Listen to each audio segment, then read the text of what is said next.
Hoje nós temos a honra de receber o Danilo. Ele é vice-presidente da área de Cyber Security da Kroll. As empresas, elas passam por um momento disruptivo, no sentido de, por uma necessidade, mudarem radicalmente seus modelos de negócio, acelerarem aquilo que muitas vezes estava na prancheta, por uma questão pura de sobrevivência. Naturalmente, por trás desse desafio de você poder manter o seu negócio em pé, ou muitas vezes identificar uma oportunidade de negócio, você acelera algumas decisões de negócio, indo para plataformas online, plataformas digitais, e muitas vezes você não consegue ter a diligência que você precisaria para as questões de segurança cibernética. E a gente sabe que, infelizmente, pessoas com um intuito de uma índole perversa acabam se aproveitando desse tipo de oportunidade. Eu participo de alguns conselhos fiscais e esse assunto, mais do que nunca, ele é topo da agenda de preocupação de conselhos, comitês de auditoria internas. E é nesse contexto que a gente convidou o Danilo. E eu agora vou dar as boas-vindas para o meu sócio, Flávio, da IRCO. Boa tarde, Flávio, tudo bem? Boa tarde, Eduardo, tudo bem? Como vai? Danilo, como vai? Tudo bem? Boa tarde, como vai? Legal. Como o Eduardo disse, nós como sócios aqui da IRCO, é um prazer receber você, né, como um VP de segurança cibernética da Kroll, né, uma empresa global de renome internacional, né, envolvida em muitas consultorias e agora certamente nesse mercado, nesse nicho de segurança cibernética, né, que está muito em alta. Então seja bem-vindo. Eu vou fazer aqui o papel do mediador, né? Aqui é o espaço para realmente você contar para a gente o que são, né, os pontos de atenção, a realidade que a gente vive e apontar um pouquinho aí para o futuro do como que você, a Kroll, vê as empresas lidando com o novo normal e esse novo ambiente regulatório, principalmente aliado também ao programa da LGPD, que eu acho que é importante, né? E antes de eu te passar a palavra, só queria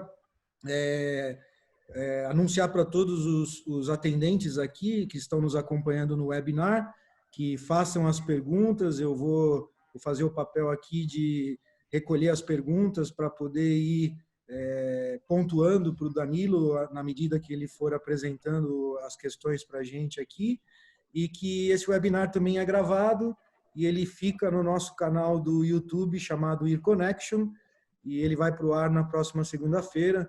Quem tiver também interesse, que possa também compartilhar esse material, que é de super relevância para empresários, empresas, clientes, fornecedores, enfim, todo mundo que está no mundo de negócio. Então, com isso eu passo a palavra para você, Danilo. Obrigado. Bom, Flávio, Eduardo, muito obrigado pela oportunidade. Eu preparei aqui um materialzinho para balizar ou para orientar a nossa discussão. Deixa eu só compartilhar com todos. E vocês me confirmam, por favor, se vocês conseguem visualizar.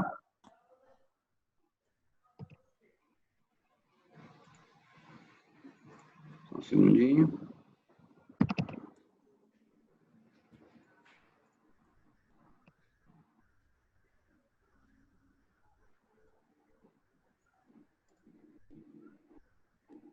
Estamos vendo, sim, Danilo. Estão vendo? Então, sim. Maravilha. Estão vendo no modo apresentação? Modo apresentação agora, perfeito. Maravilha. Então, obrigado aí pela oportunidade, Eduardo, Flávio. Boa tarde a todos que estão conosco, que nos assistem. Antes de iniciar aqui no nosso conteúdo de hoje, né, o que seria como é que essa nova situação impacta a vida de todo mundo, e a gente vai aprofundar isso para os temas de segurança cibernética. Eu só gostaria de aproveitar a oportunidade de fazer uma apresentação rápida aqui da Kroll. A Kroll é uma empresa, é uma divisão da Duff & Phelps, né? Está presente aí em quase 30 países ao redor do mundo. Em São Paulo, especificamente, desde 1995, então a gente já tem aí um certo tempo de mercado local. E aí existem diversas linhas de atuações, as linhas de atuações que eu estou mais próximo, a gente chama de BNI, até dá uma enrolada na língua na hora de falar, mas é toda a parte de Business Intelligence e Business Investigation. Inclusive, eu acho que a empresa é bastante reconhecida por essa essa parte de Business Investigation, isso está no DNA da empresa, por conta de ela foi fundada, ou tem bastante profissionais que foram ex-agentes do FBI, Interpol, então essa é uma característica da empresa que é bastante reconhecida no mercado. E a parte de segurança cibernética, que é o nosso foco aqui hoje, né? A gente vai falar hoje, a gente internamente divide a parte de segurança cibernética em 3 pilares. A gente vai focar na parte preventiva hoje, eu vou explicar um pouco do primeiro item, que seria o Master Security Plan, né? Mas a gente também tem essas linhas detectivas, que é mais no sentido de monitoramento do ambiente, e a linha reativa, que é quando a gente começa a olhar mais quando o gato subiu no telhado, que aí a gente tem que restabelecer a operação, ou minimizar prejuízo financeiro, ou até, de repente, risco de imagem para as organizações, tá? Então, de uma forma bastante resumida, essa é a CROL. No Brasil, a gente já tem bastante uma presença boa aí, desde 95. E aí, a gente vai entrar no fato, no nosso tema propriamente dito, que seria as características desse cenário atual. Então, eu trouxe alguns exemplos aqui para a gente explorar, e a ideia é que cada um de nós que nos assistem vai se encaixar em algum momento nessas caixinhas, né? Ou uma ou mais até, porque é o que a gente tem vivido. O que a gente, na minha percepção, o que está acontecendo? A gente passa de um modelo que a gente acordava, tomava café ou não, já ia para o escritório, chegava no escritório, a gente tinha a nossa mesa, ia trabalhar da forma que a gente estava acostumado tradicionalmente, né? Agendava as reuniões, ia para uma salinha de reunião, fazia as reuniões, voltava, enfim, voltava para casa no final do dia. Aí, de repente, por uma situação absolutamente inesperada, a gente passa a ter a nossa rotina completamente transformada por conta de um vírus, que é uma coisa que até então era inimaginável, né? Isso era coisa de filme. E aí eu começo a citar alguns exemplos que isso impactou na nossa vida. Então, essa questão, por exemplo, de compartilhamento de ambiente, não era ou não é ainda todas as famílias que têm um espaço nas residências para poder trabalhar com tranquilidade, né? Com um certo conforto, inclusive,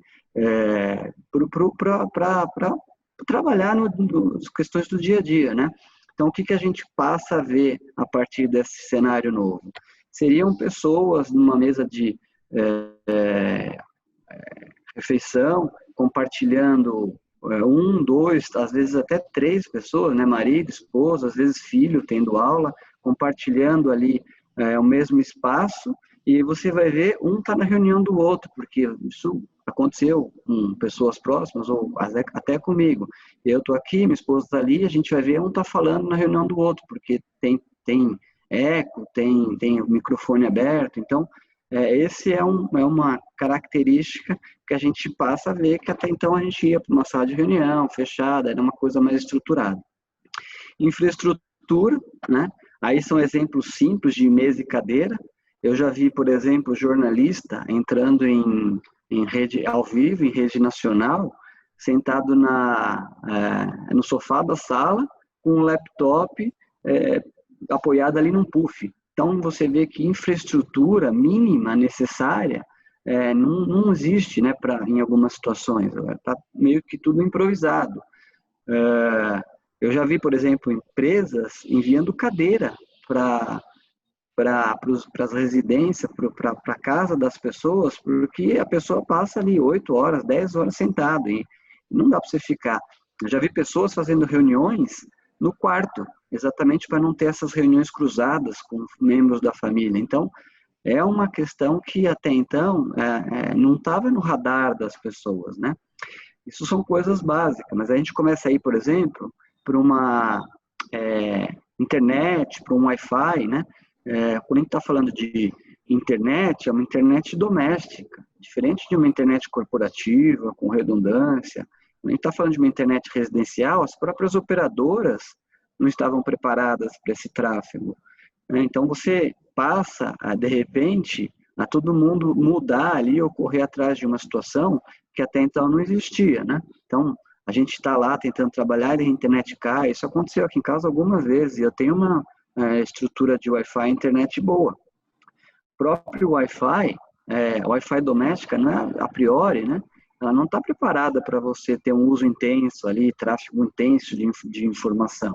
Seria mais uma navegação, um streaming online de filmes, que já até puxaria um pouco mais, mas é diferente de você estar acessando o sistema remoto, baixando planilha, 2, 3 pessoas trabalhando simultaneamente com uma aula virtual, por exemplo, né? Então, isso tem impacto aí na infraestrutura residencial das pessoas, né? Essa questão dos sistemas corporativos, então, um pouco de encontro aí com o que o Eduardo estava comentando, as empresas agora passaram a se ver numa situação diferente. É diferente quando você está na sua casa e no escritório, e aí você está na rede local, que tem que acessar os sistemas que você tem que acessar para trabalhar. Se é remoto, você precisa ter acesso a partir da sua casa, você precisa ter acesso remoto a essas empresas, a esses sistemas corporativos, né? As empresas que já estavam olhando para serviços em nuvem já estão numa situação mais confortável ou minimamente estão mais preparadas para esse novo cenário. Mas as que não estavam olhando para esse serviço em nuvem estão tendo que lidar aí com formas seguras de acesso. Esses são termos um pouco mais técnicos, né? VPN, Citrix, que são as formas seguras de prover acesso remoto aos sistemas corporativos, né? E aí um outro pilar, que é a rotina da casa, né?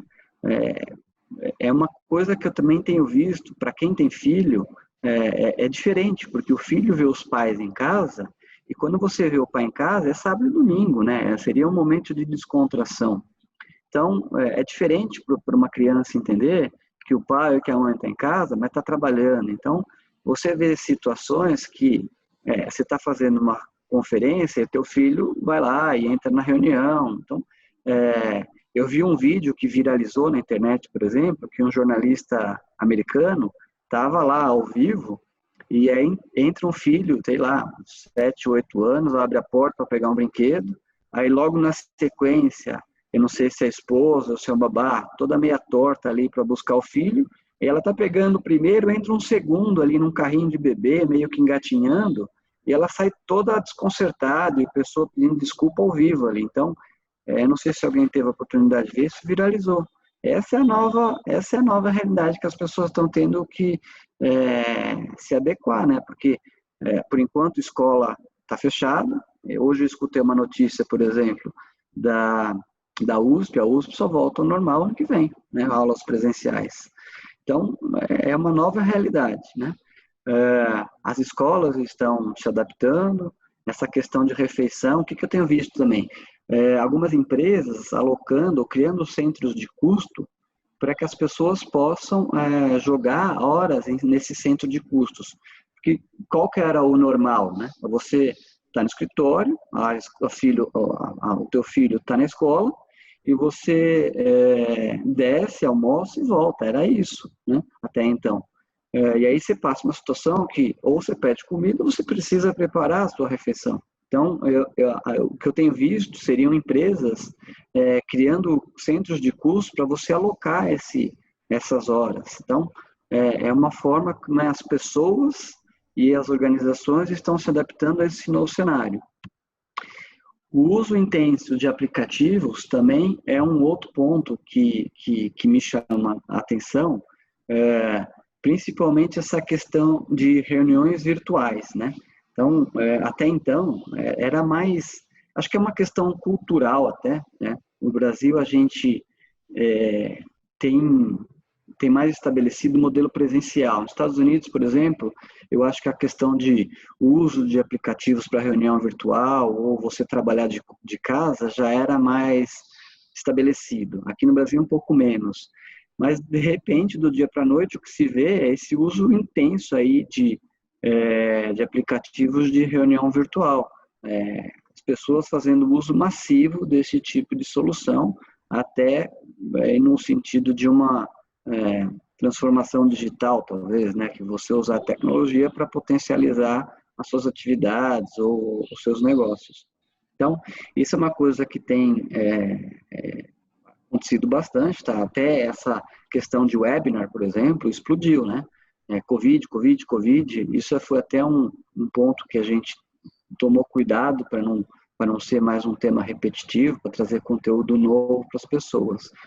E hoje, inclusive, saiu uma notícia, aí a Patrícia Peck publicou uma notícia no LinkedIn dela, que as pessoas estão se sentindo mais estressadas, porque nas reuniões virtuais você fica 100% ligado, né? Diferente de um presencial que você conseguia desconectar um pouco, aqui não, aqui é o tempo inteiro ligado, tá? Tem já pesquisas saindo nesse sentido, de que as pessoas ficam mais psicologicamente estressadas, né? Então, eu não sei até que ponto isso é fato, mas já são notícias que começam a circular nesse sentido. E aí, esses dois últimos pontos, que seriam as aulas virtuais e refeições, é mais no sentido de como os negócios também estão se adaptando, né? Então, você vê, escolas já passaram a adotar o modelo de aula virtual, né, integral, virar a chave ali e já estão se adaptando. Idioma já tinha algumas iniciativas, isso está potencializando. Treinamento, eu tenho visto muito treinamento presencial que passou para o modelo online. Quem é da área técnica, essa parte de certificação também, que era só presencial, agora você já passa a ter toda uma parte de certificação online também. Então, como aqui é para chamar atenção como as empresas e as pessoas têm essa capacidade de adaptação a um novo cenário, né? E a parte de refeições, aqui em São Paulo, né, que é onde eu estou, já está um pouco mais flexibilizado, já vejo mais carro na rua. Mas até, sei lá, 15 dias atrás, era só moto para lá e para cá desse serviço de entrega de comida, né? E não só o uso desses aplicativos, mas como também negócios, né? Esses serviços de alimentação que não faziam delivery, a maioria deles já se transformou e passar a virar a chave para esse modelo novo de entrega de comida, porque senão o business quebra, né? Está tudo fechado, distanciamento social, todo mundo em casa. Então, mais no sentido aqui de mostrar como essa capacidade de adaptação das empresas e das pessoas nesse cenário de dificuldade.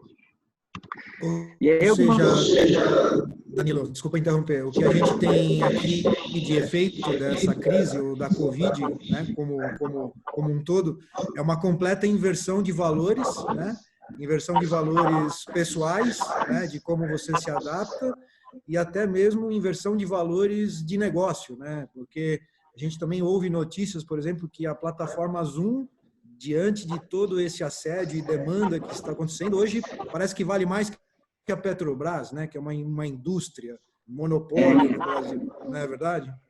É a notícia que a gente destaca aqui, né, mano? Notícia de maio, empresas de tecnologia, se você pegar as top 10, acho que 8 são as maiores empresas do mundo, né? Uma Google, uma Apple, uma Microsoft.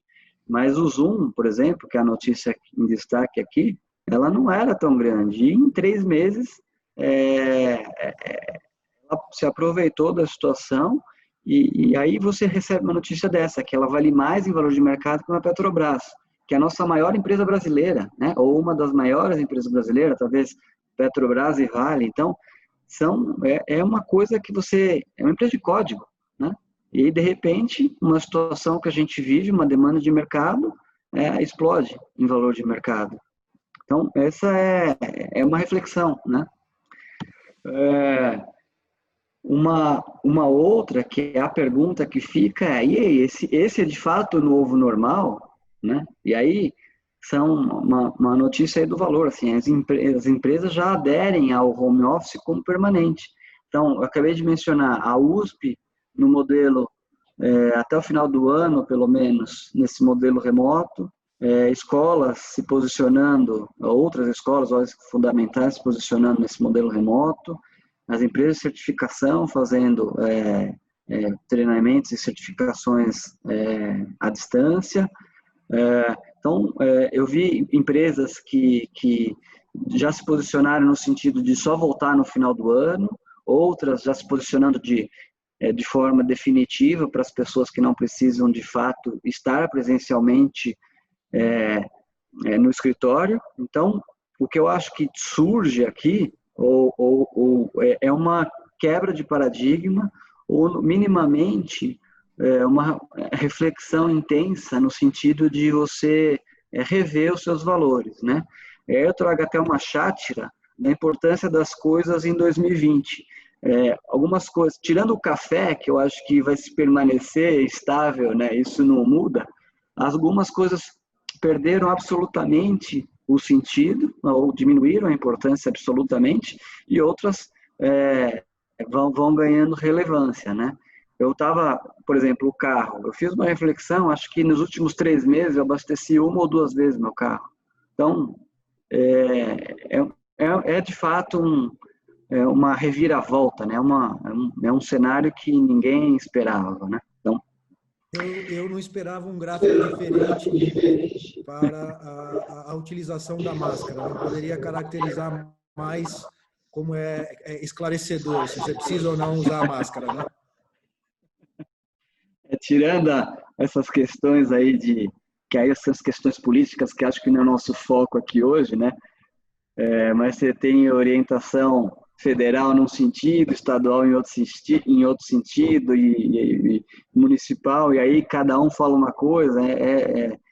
Na prática, você não sabe mais a orientação ali que você precisa seguir, mas isso, o que acho que é bem o gráfico do que você vê. Cada notícia que sai é uma curva desse gráfico aí, né?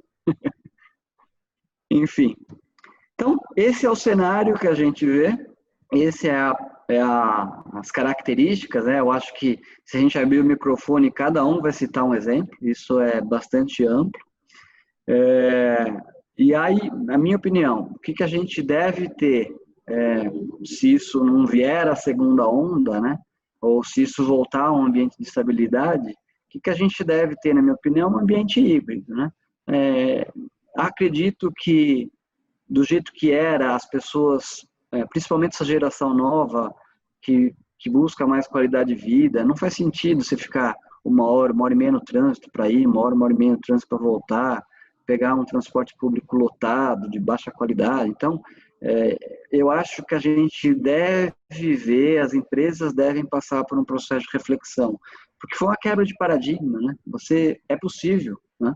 A gente se sente, a Kroll se sente muito mais produtiva até, os nossos projetos não pararam, as nossas prospecções não pararam, as nossas entregas continuam, a gente continua nessa, não teve assim, a gente consegue trabalhar, perde um pouco, evidente, né, relacionamento pessoal, porque é diferente, mas com uma câmera assim, você consegue, de fato, fazer o que precisa ser feito, e acho que está todo mundo passando por esse momento de reflexão. Então, na minha opinião, a gente vai viver um modelo híbrido entre o que existia e o que existe hoje, né? E aí, começando ali a olhar mais com visão de segurança da informação, né? Os desafios. Dado esse cenário, quais seriam os desafios? Então, eu vou partir do pressuposto que engenharia social não são todos que conhecem, engenharia social é um termo mais técnico. Então, só para deixar todo mundo ciente aqui, né? Engenharia social seria a arte de enganar as pessoas, né? O brasileiro é bastante criativo nisso. Não seria via mensagens de correio eletrônico, pedindo ali para você clicar num link, ou pedindo para você abrir um arquivo, ou ligações tentando se passar por alguém, ou SMS, por exemplo, né? Então, isso a gente... Inclusive, uma coisa que a gente vê bastante, ou isso estava bastante comum, que seria um exemplo de engenharia social, seria você, por exemplo, anunciar nessas plataformas de venda online, você anunciar alguma coisa, receber uma ligação de uma suposta central de atendimento, pedindo para você confirmar seus dados, inclusive pedindo para você confirmar um código que eles mandarem. Na prática, o que estava acontecendo era o clone do teu WhatsApp, né? Então, isso é um clássico, né? É um exemplo de engenharia social. E aí, nós já temos uma pergunta aqui, Danilo, se você me permitir, né? Claro. Voltado a essa questão da engenharia social e a arte de enganar, né? Se a pandemia tende a aumentar as fraudes corporativas. Perfeito, é um bom ponto. O que a gente vê tradicionalmente no mercado é o seguinte: épocas temáticas, né, no sentido assim, Dia dos Pais, Dia das Mães, Natal, Black Friday, épocas temáticas já potencializam esse tipo de situação. Então, a pandemia não é diferente. É um tema que está todo mundo falando, a gente faz 3 meses que a gente só escuta falar nesse assunto, e à medida que as coisas vão acontecendo, as pessoas, o que a gente chama de fraudadores, né, ou as pessoas de plantão tentam se beneficiar de alguma forma, né? Então, tivemos alguns incidentes diretamente relacionados a essa questão de pandemia. É a criatividade das pessoas, seria se cadastre numa lista para receber a vacina, ou compre aqui antecipadamente sua vacina, e nem tem vacina, então as pessoas vão... A ideia ali sempre vai ser ou um benefício financeiro, ou roubo de informação, né? Um benefício financeiro direto ou indireto. Direto seria pagamento de um boleto, transferência de valores de alguma forma, ou indireto, através de roubo de dados, credenciais de acesso, ou até dados de cartão de crédito, né? Que isso no mercado tem valor. As pessoas, a gente conhece como Deep Web, tem valor, isso é vendável, né? Principalmente com a entrada do programa LGPD, né? Eu acho que você deve comentar também, né?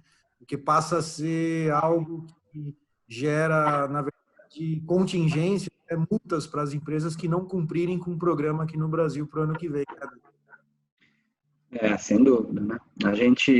Semana passada, a gente teve uma definição importante. A parte de sanções estava prevista já para entrar em vigor agora em agosto, e foi postergada para agosto de 2021, e a parte de sanções, né, as penalidades. E a lei ainda está sub júdice. Ou ela entra em agosto desse ano, ou em maio do ano que vem. Então, isso depende de uma MP que está ainda para ser apreciada lá pelo Congresso. Mas a partir da medida, a partir dessa lei, da nossa lei de privacidade, ela passar a vigorar as sanções, as empresas vão estar expostas a multas, né? No Brasil são 4% ou 50 milhões de reais por incidente, então, no limite. Então, isso pode ter ali uma consequência, né? E a gente está falando de dados pessoais, né? Dados no sentido da transparência de como você, a organização, usa os dados dos seus clientes ou dos consumidores, pessoa física, né? Alguma informação que de alguma forma, direta ou indiretamente, identifique uma pessoa, né? Então, é um outro ponto, sem dúvida, de atenção. E aí, no mercado, tem um jargão que não existe privacidade sem segurança da informação, né? Daí essa relevância da gente ter esses controles de segurança, as questões de segurança cibernética, esses controles de segurança cibernética implementados, né? Então, a gente interessou bastante essa parte de engenharia social. Eu vou seguir aqui no raciocínio. E, Flávio, fica à vontade para ir parando, interrompendo, à medida que você sinta a necessidade de expor alguma coisa. Eu acho que tem uma aqui até bem relevante, faz todo sentido aqui com o slide que você está demonstrando como os próximos desafios, né? E realmente foi uma notícia que veio ao mercado. Então, vou ler aqui, é interessante o contexto, né? Então, esta semana, uma das maiores empresas de cosméticos do Brasil sofreu um ataque cibernético e ficou 5 dias sem poder acessar seus sistemas. Trata-se de uma gigante do mercado. Supostamente, possui todas as ferramentas de proteção cibernética. No entanto, não conseguiu evitar o ataque. Isto posto, considerando que o trabalho remoto e online tem de ser algo comum, qual o caminho que as organizações devem tomar para se proteger? Eu vou, se você me permite, ou a pessoa que perguntou me permite, eu respondo isso no próximo slide. Perfeito. Que é exatamente a nossa proposta de como lidar com esses desafios, tá? E aí, se por acaso sobrar alguma, ainda ficar em dúvida, a gente volta no ponto. Pode ser? Então, essa questão de trabalho remoto, que foi o que a gente colocou ali como característica desse novo cenário, é o que a gente faz aqui como provocação e de fato desafio, né? Então, tanto a parte de Wi-Fi residencial, internet residencial, é diferente, né? É diferente de você estar trabalhando numa Wi-Fi corporativa, ou minimamente deveria ser diferente, que é um pouco do ponto da pergunta, que você, numa rede sem fio corporativa, você tem ali investimento e você tem medidas de proteção para o tráfego de informação de uma forma apropriada. É diferente de você, ou pode ser diferente, né, não necessariamente, mas você ter uma rede residencial que você simplesmente recebe um modem de uma operadora, pluga lá e tá funcionando, né? Então, existem boas práticas de configuração que, na prática, se você não prestar atenção, você pode estar expondo dados da empresa através da sua rede residencial, né? Isso não só na rede, mas também com a parte de equipamento. E aí depende, né? Porque se você está usando um desktop corporativo ou um desktop pessoal, muda. Então, o que eu vi já no mercado? Empresas, as pessoas que tinham os desktop tradicional, as empresas alugando notebooks de forma aí, acelerada, enviando esses equipamentos para as casas das pessoas, ou até mesmo o próprio desktop para a casa das pessoas, exatamente para evitar o uso de equipamentos pessoais. Equipamento pessoal é possível, né, utilizar equipamento pessoal, desde que de forma controlada, existem formas seguras de utilizar equipamento pessoal, mas se você usar de uma forma indiscriminada, você também expõe a empresa ou as informações, ou até aqueles dados que a gente estava começando, dados de pessoas, que passa a ser um risco a partir da entrada em vigor da lei, né? Você expõe isso para um nível que até então não havia. Se você tiver ali numa rede corporativa, utilizando um equipamento corporativo, né? E até a forma de... isso aqui é o outro item, os sistemas corporativos, ou a forma de você disponibilizar acesso aos sistemas corporativos, também pode mudar. Empresas que estão preparadas conseguem fazer isso de uma forma apropriada, porque na prática você está disponibilizando a informação ou os sistemas para as pessoas trabalharem via internet. E se isso não for feito de uma forma adequada, você está expondo, essa informação está pública, né? Ou pode estar pública. Então, esse é um outro ponto de atenção, mais técnico também. É o formato... Desculpa, só para... É o formato que você comentou dos primeiros slides do novo normal, que a conexão seja feita numa VPN, né, num modelo Citrix, que Essa conexão ela seja segura, né? Não exatamente totalmente aberta, né? É utilizar ali formas de criptografia, né? Criptografia em trânsito. O que é isso? É você comunicação segura fim a fim. Como é que você faz comunicação segura fim a fim? Utilizando criptografia, né?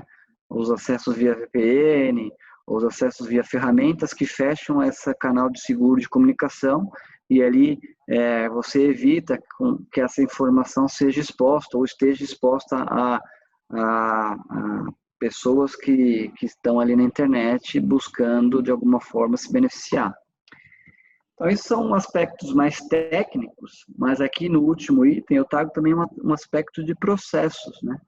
Porque se você pensar, o que a gente tem ou tinha estabelecido são processos amadurecidos.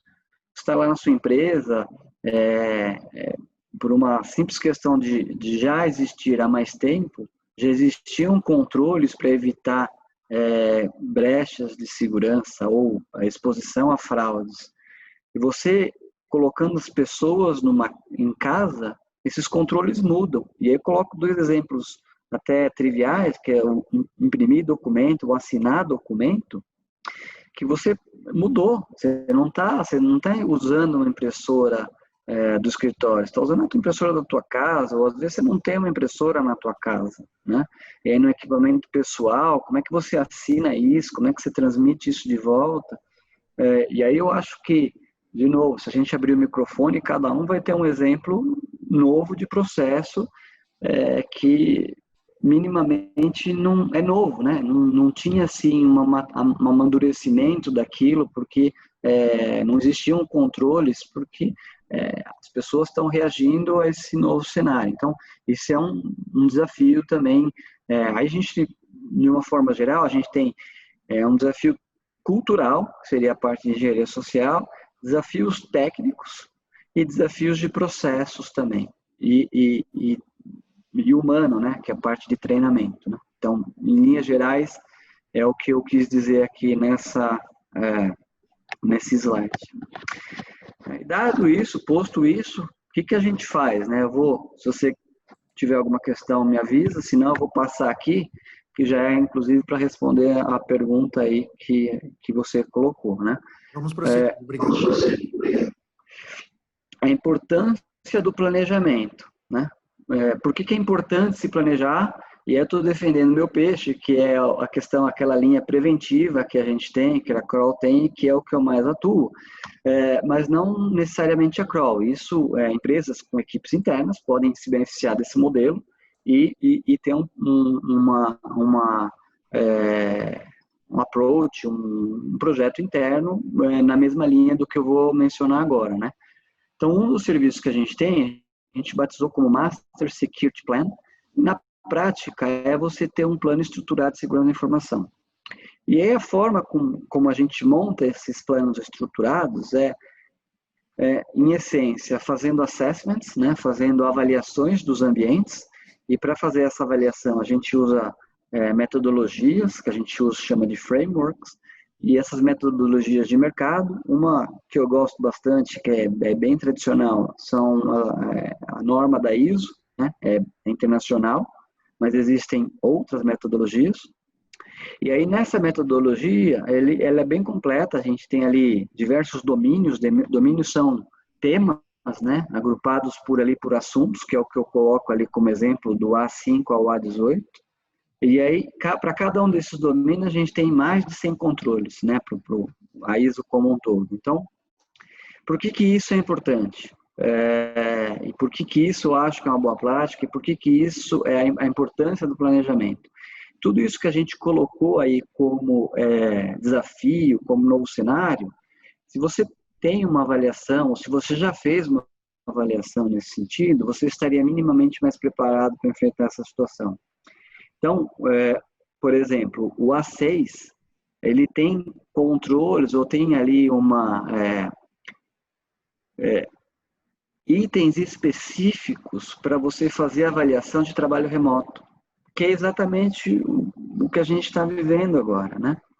O A7, eu vou citar alguns exemplos, eu não vou estressar isso aqui, acho que A gente pode, de acordo com perguntas, mas a ideia seria só ir pincelando ou dando exemplos, né?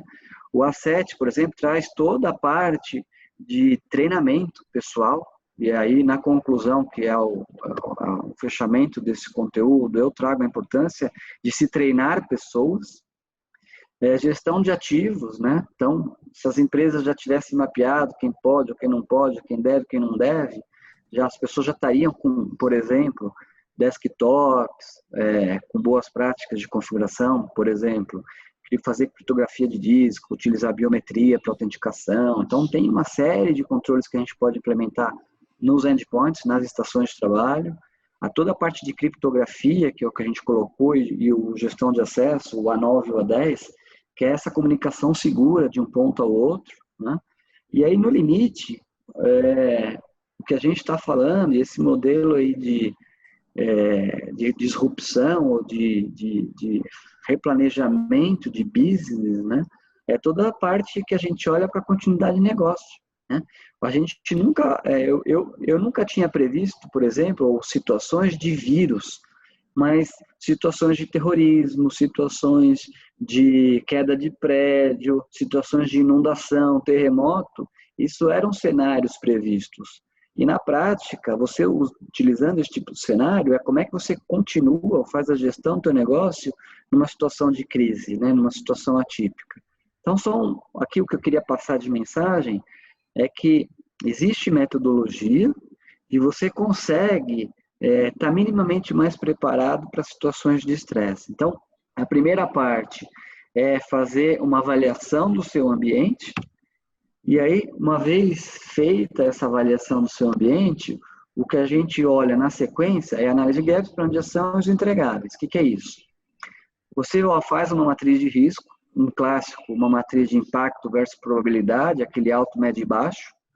Por quê? Porque você vai atacar o que for crítico para a tua empresa, certo? O que te expõe de uma certa forma, ou financeiramente, ou de imagem, e que aquilo ou um impacto quantitativo ou um impacto qualitativo e que tenha uma maior probabilidade de acontecer. Então, isso é um risco maior, isso é o que você vai priorizar na hora que você for montar seus planos de ação.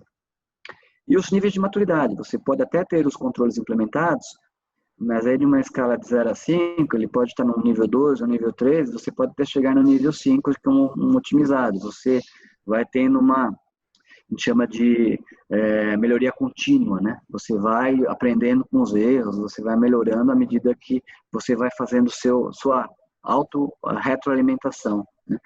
Você pega tudo isso, essa análise de gap, cria planos de ação de acordo com temas, né? De acordo com o que você quer priorizar, e aí você cria um programa estruturado. Então, você deixa de... Por que eu acho que isso é relevante? Porque você deixa de ter projetos técnicos.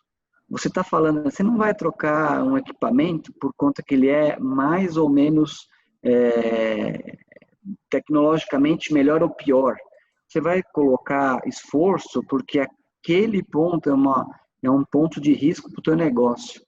E aí você sobe o nível da discussão, né? Então você passa a ter planos de ação estruturado, você consegue ter um cronograma de atuação, você consegue ter uma previsão orçamentária e no caso da CRO a gente consegue inclusive ajudar com pacotes de serviço. Um exemplo que a gente traz aqui é a parte PMO, né? Se você não tem um escritório de PMO dentro da tua empresa, a gente ajuda inclusive você a organizar as atividades ou da transparência nos planos de ação que são recomendados, tá?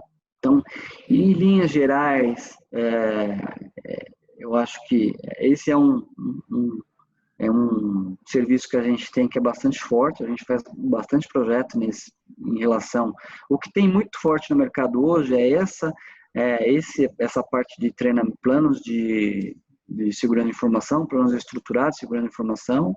A gente tem trabalhado bastante também em projetos de privacidade, né, que é entregável são planos de gestão de privacidade, que tem tudo a ver com o momento que a gente citou ali da aprovação da lei, da LGPD. E também bastante campanha de conscientização, que é o que eu vou trazer na sequência. E aí eu faço uma breve pausa aqui, Flávio. Sigo para a conclusão. Você quer colocar algum ponto? Não, eu acho que você já conseguiu explicar, né? Aquilo da pergunta anterior, ou seja, uma empresa multinacional, com um aparato que ele deve ter, que deve ser gigantesco, monstruoso, né? Como que as empresas menores podem se precaver para que não aconteça o que aconteceu com eles. Então, acho que o que a gente está levando de uma mensagem aqui de você tem que ser através de um programa estruturado e que envolva a relevância dos assuntos e dos processos de negócio da sua empresa e que também o comportamento dos seus usuários tenha que ser moldado, remoldado, né? Porque não adianta um grande aparato se o comportamento do teu usuário não mudar também ou não ser em linha exatamente com esse programa. Que é, inclusive, aqui a pergunta de um outro participante, né? Que fala que quais são as medidas preventivas que os usuários devem tomar para manter os dados corporativos seguros, né? Também o comportamento do usuário, né? Do colaborador, da pessoa da equipe. Né? Isso está no próximo slide de conclusão, e aí em linha, são dois aspectos que eu acho que cabe bem aqui. O que eu mostrei é um framework da ISO, mas também existe um outro framework de mercado que chama CIS, CIS. E lá ele traz 3 grupos de implementação, né? Então, você tem um grupo nível 1, nível 2, nível 3. O nível 1 seria assim, empresas menores, o que você precisa implementar de controle para uma empresa que tem uma estrutura menor. Nível 2 seria evidente, mais controles, né? Já seria uma empresa aí de médio porte, com mais recurso disponível de investimento, e a implantação do controle é evidente que demanda mais recurso. Então, você tem um nível médio, você tem um nível 2 de aplicação de controles, e o nível 3, que seria uma grande empresa, uma multinacional, que seria o conjunto completo de controles. Então, você também tem no mercado frameworks que tratam ou que levam em consideração o tamanho da tua empresa. Isso é extremamente pesquisado, disseminado. Quem tiver curiosidade, depois pesquisa. E aí a abordagem que a gente pode levar em consideração na hora de fazer esse assessment, antes de criar esse programa todo que eu mencionei, né? É uma outra forma de metodologia. E aí o segundo aspecto que você colocou é a parte das pessoas, né? Então, eu não coloquei aqui, mas é um outro serviço que a gente tem que eu sempre recomendo nos projetos que eu participo, que seria você treinar as pessoas, né? Adiantando até o próximo slide, que eu já vou passar aqui, é o penúltimo bullet, né? Essa questão de treinar as pessoas é extremamente relevante. Hoje a gente tem metodologia e tem ferramenta para fazer essas campanhas de treinamento digital e campanhas de phishing. Que é isso em essência? É você capacitar as pessoas para esses aspectos de você lidar com os temas de segurança de informação e privacidade, né? A gente faz bastante treinamento presencial, mas nesse novo cenário, o que tem de opção é usar o treinamento digital. E eu acho que funciona muito bem esse modelo, porque as pessoas, a Kroll, por exemplo, tem treinamento digital, a gente passa para o treinamento digital, a boa prática é trimestral, então o tempo inteiro você está educando. A gente tem ferramenta que a gente leva como, são séries, são tipo episódios, tem 12 episódios, dá para você fazer treinamentos, é como se fosse as séries do Netflix. Então você, cada mês aborda um tema e a gente vai mês a mês rodando e pegando aspectos diferentes de segurança da informação e educando, então senha, correio eletrônico, mas no fundo a ideia é você capacitar as pessoas. E você, por que isso, né, Flávio? Assim, não adianta você ter um programa estruturado, investir um monte de dinheiro, colocar um monte de recurso em cima disso, e a pessoa abre um link, ou escreve a senha num post-it, ou compartilha a senha com alguém. Então, o que a gente tem como DNA, quando a gente fala de segurança, é que a pessoa, o ser humano, vai ser sempre a última linha de defesa. E aí é sempre o ponto, ela pode ser ou o ponto forte ou o ponto fraco, ou o elo forte da cadeia ou o elo fraco da cadeia. Uma pessoa treinada, com uma visão ali, com um olhar de segurança, você recebendo um e-mail, sabendo identificar aspectos suspeitos, que minimamente te tragam um desconforto, pode fazer a diferença entre um ataque bem sucedido ou mal sucedido, né? Então, essa parte de treinamento, eu acho que as pessoas talvez não levem tanto em consideração, mas eu acho extremamente relevante, né? Respondendo aí até a pergunta. E aí, acho que antes de abrir o microfone, deixa eu só passar rapidamente por esses tópicos, aí eu fico à disposição de novas perguntas, né? Então, essa questão de acelerar a transformação digital, né? Acelerar o uso de tecnologia para potencializar ali tua produtividade, ou olhar a parte de tecnologia como um aliado, como um diferencial, de alguma forma, para a tua empresa. Eu acho que é um ponto relevante, né, do que seria um takeaway do nosso encontro aqui, mas sempre olhar com aspecto de segurança, de informação e privacidade. Um outro ponto que eu sempre recomendo, que às vezes é negligenciado, seria essas questões, modelo de governança. Eu acho que isso faz total diferença, porque se a área de tecnologia, nada contra, que eu sempre fui da área de tecnologia, ou a própria área de segurança da informação, capitania os projetos, vai ter sempre um viés mais técnico. E qual que é o ideal? Seria você elevar o nível da discussão. Você não quer saber qual é a melhor tecnologia, você precisa saber, você precisa implementar a discussão de risco, né? Risco inerente, risco residual. Então, como é que você consegue essa discussão? É trazer recurso humano, é trazer jurídico, principalmente quando a gente está falando de LGPD, toda a revisão de contrato, toda a revisão da tua cadeia de fornecedores. Então, isso vai precisar ser revisto, né?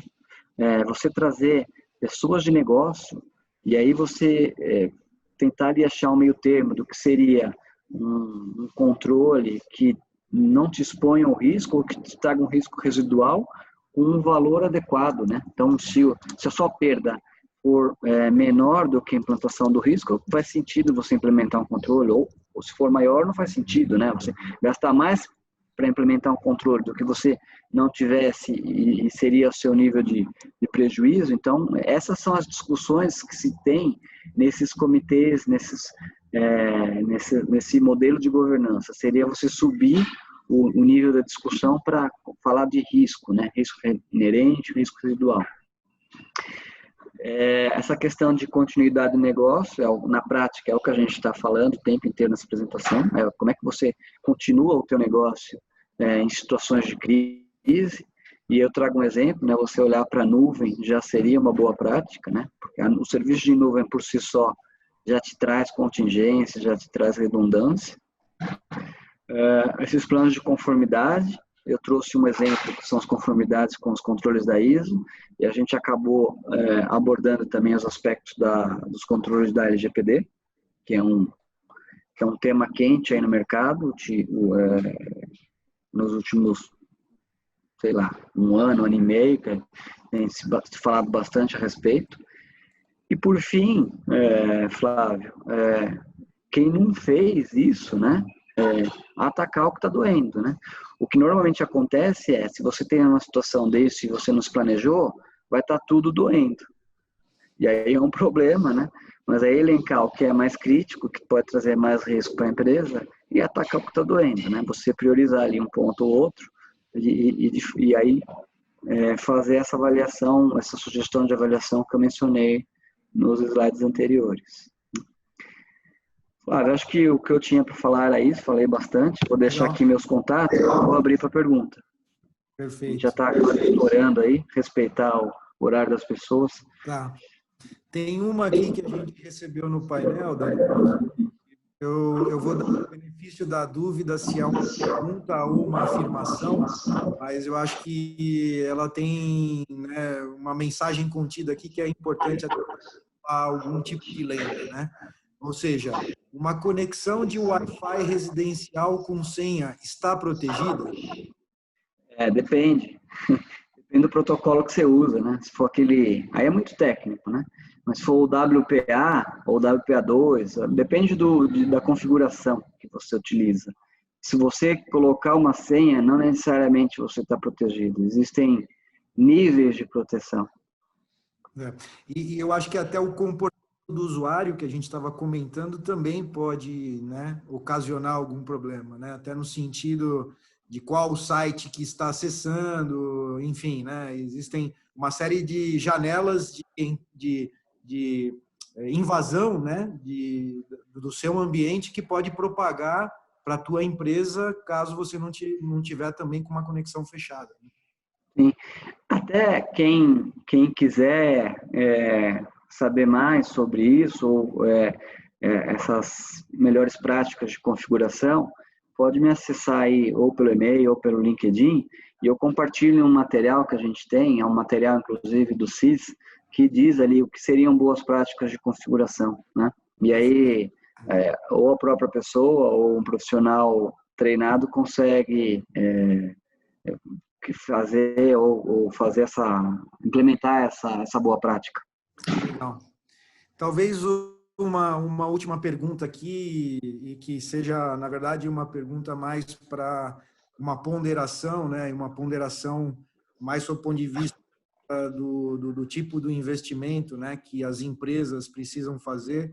Temos vários clientes nos acompanhando aqui, né, no sentido das alternativas que existem hoje de mercado, né, Danilo? Ou seja, aquilo que é o mais seguro e prático e que talvez dê uma leveza de investimentos, né, comparativamente a você ter o seu próprio CPD, ou se a tendência é você tirar os dados da lata, né, nem dizem a expressão aí, o jargão, né, do pessoal de TI, jogar tudo para a nuvem, e essa nuvem hoje cada vez mais e mais protegida por grandes conglomerados né, empresariais como a Amazon, a AWS, a própria Microsoft, uma Azure, né? Como é que você, a Kroll, vê essa tendência? É muito mais fechar dentro de um CPD local ou muito mais uma tendência, talvez, de esses dados irem para a nuvem? É um bom ponto. A questão de nuvem, né, é uma tendência. As empresas de tecnologia estão todas se movimentando nesse sentido. Fora, a gente já vê empresas utilizando ou consumindo esses serviços em nuvens em maior escala. E aqui no Brasil, algumas empresas já começam a se posicionar nesse sentido, principalmente essas fintechs, essas techs da vida, né? Essas empresas que já nascem nesse modelo virtual. Então, é uma tendência. Fazer segurança em nuvem é um bicho diferente, é diferente de você fazer segurança em nuvem do que fazer a segurança tradicional nos data centers, que chama de on-premise, né? Os data centers locais. Mas eu enxergo com bons olhos. Se eu tivesse numa cadeira de tecnologia hoje, eu falo isso para todas as pessoas que eu converso. Assim, eu iria olhar para o serviço em nuvem, porque os serviços em nuvem por si só já traz muita